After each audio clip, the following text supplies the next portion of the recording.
Hey, it's Stephen Murray here with a quick update.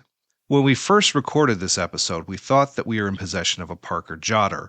Through the attentive eye of one of our fans, we found out that it's actually the Parker Classic GT, also known as the Parker Lady. So please mentally edit in the correct name in the upcoming episode.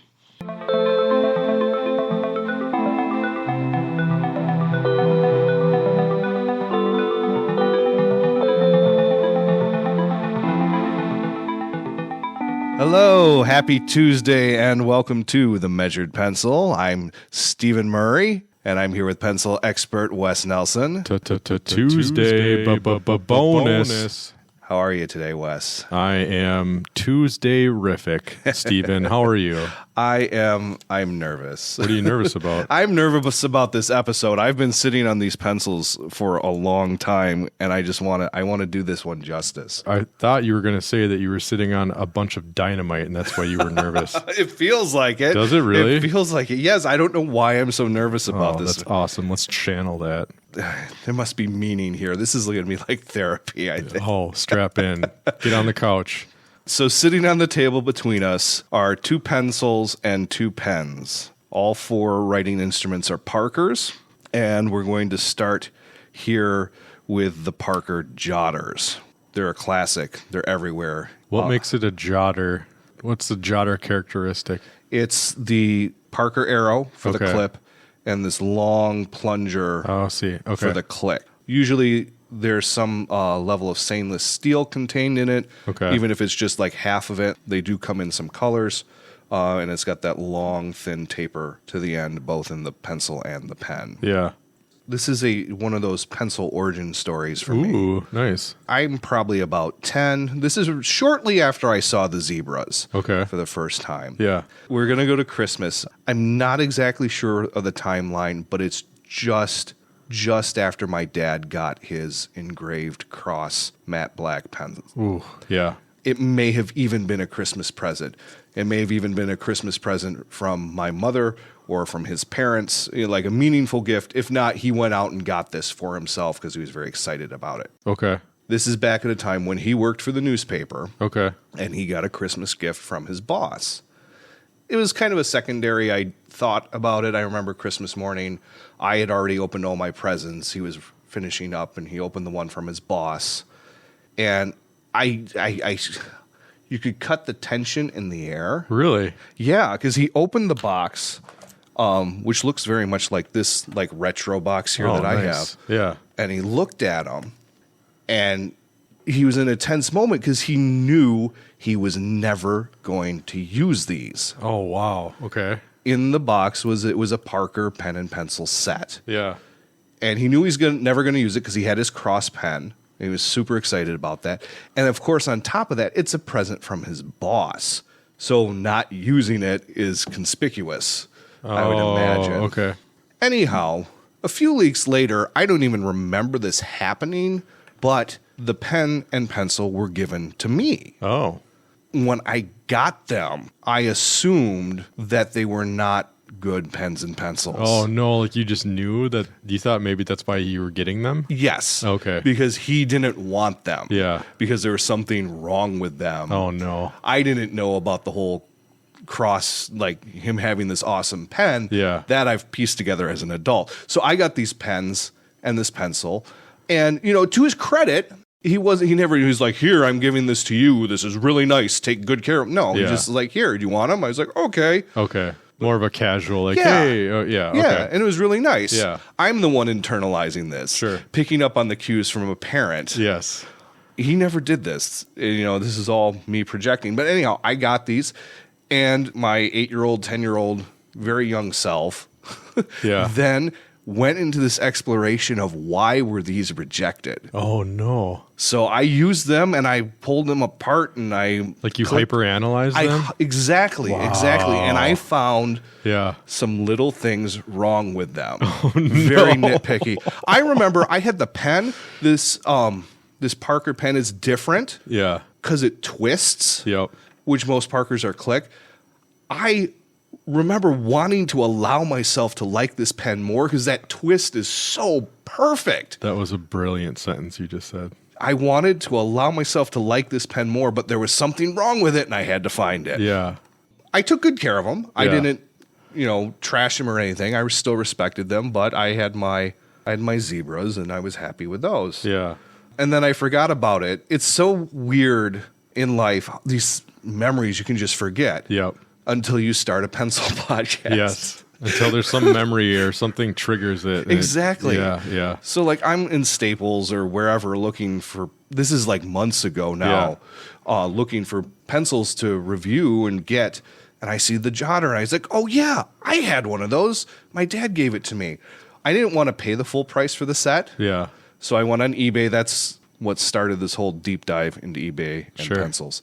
And I finally got a deal on a Parker Jotter pen and pencil set. And they came in the mail, and two things happened as soon as I held them. Yeah. Number one, I was like, this is the wrong model. Oh, no, you just knew right away. I knew right away. Wow. But you didn't know until you held it. I didn't know until I held it. Wow, okay. But that plunger's too big. Yes, okay. And you'll see in pictures on Instagram and all that. Yeah.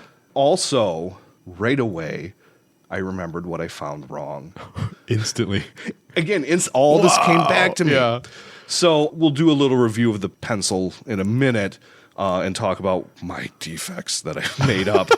But then it became this whole quest to find out what the other pencil was and procure one. And it's not a common pencil. Really? They're probably worth more now than they were at the time. Okay.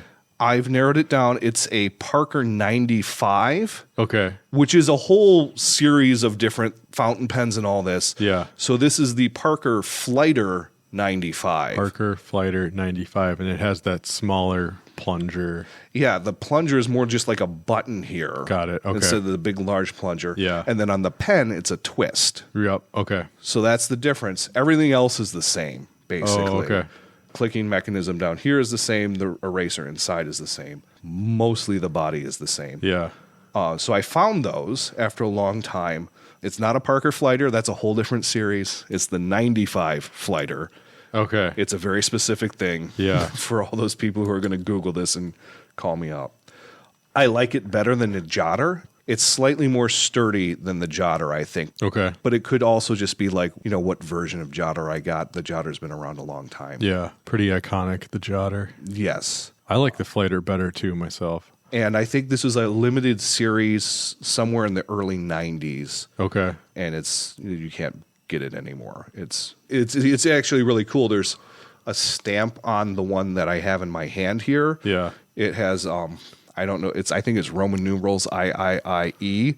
That denotes when it was manufactured. Oh, yeah. Down to like the month of the batch. Yeah. So it's pretty cool. Yeah. It has France and it has the Parker logo and very cool. So that's such a long story to say.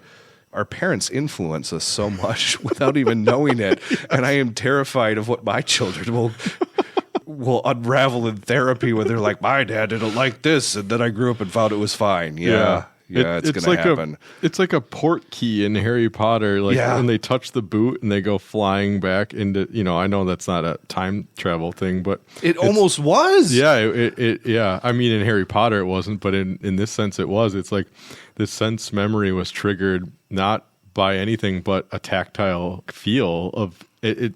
Was it just living in your brain this whole time and you were unaware of it, and then you, as soon as you touched it, I love that you knew that it was the wrong one immediately, and then you had all those defects that you were like, yep, still there. That's crazy. All right, so the defects I am going to list are both on the Jotter and on the 95. Okay. In the pencil, if you push down too hard on that clicker plunger, the nib extends in a way that it really doesn't look like it should. I see that. There's like a gap. It's obviously made for more delicate clicks. Yeah. And just don't do that, but I can't get it out of my mind once I saw it. Number 2, I don't like any of these Parkers because the way the taper goes down to the point means I have to hold it about halfway up the barrel. Like you're almost holding the clip part. Almost up to the clip. Yeah. It makes you have a really light hand. Yes. I understand to an extent why it is. Like if I am signing something important in an important setting, it really accents that pen in my hand. It Yeah. looks great. Yeah. I don't like writing with it, though. No.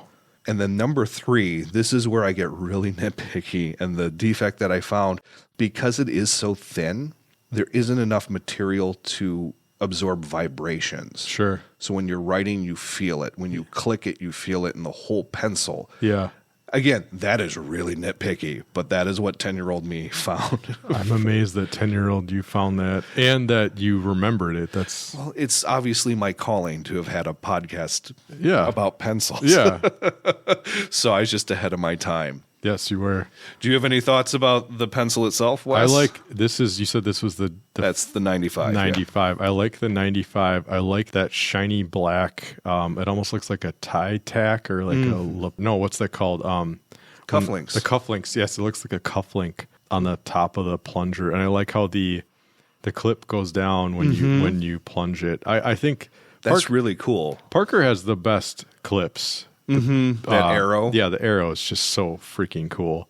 And they have an awesome logo too with the arrow going through the oval. The nose cone kind of reminds me of the Karandash nose cone. Yes. And I promise listeners we won't talk about the Karandash every single episode, just 95% of them. But no, I agree with you. The taper is very gradual, but this pencil is so thin to begin with that, this feels like something you write, you sign a document, and then you're done. And I could never really see myself taking a lot of copious notes with this thing. It feels very ceremonial, almost like I shouldn't even be using it. Like it should just sit on a table and sort of exist there as a trophy or something like that. So in that sense, in saying that, it does feel a little cheap in that it's very thin. So the flimsiness kind of steals a little bit of the prestige. I would have expect to pick this up and feel some more heft to it. Yeah, I don't know. I could get.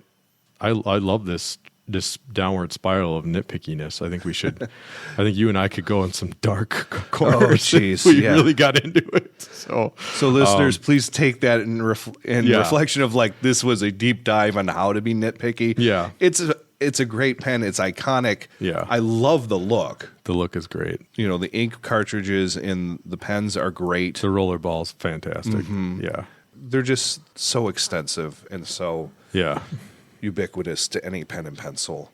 They're great. We don't want to knock them. This is a different story entirely. Yeah, I think it says more about our childhoods than it does about Parker. So take that with what you will. Tune into our sister podcast. What would that be called? Therapy time? No, that's dumb. Therapy through pens. Therapy through pens. Emotional support pen. Yeah. Sense memory and cognitive behavioral therapy. Yeah. EMDR with pencil clicks. Yeah. Anyway. Yeah, this is devolving. Yeah. Thank you for listening to this. We'll get you a real review on Thursday. Yep. Bye-bye. This was The Measured Pencil with Wes Nelson and Stephen Murray. Theme song and additional music composed and performed by Josh Baumgartner. Additional production support by Two Desk Productions. If you want to see what the pencils look like, please follow us on Instagram at The Measured Pencil. If you'd like to share your pencil story, please record a short audio file, maybe 1 to 2 minutes, and email it to us at themeasuredpencil@gmail.com.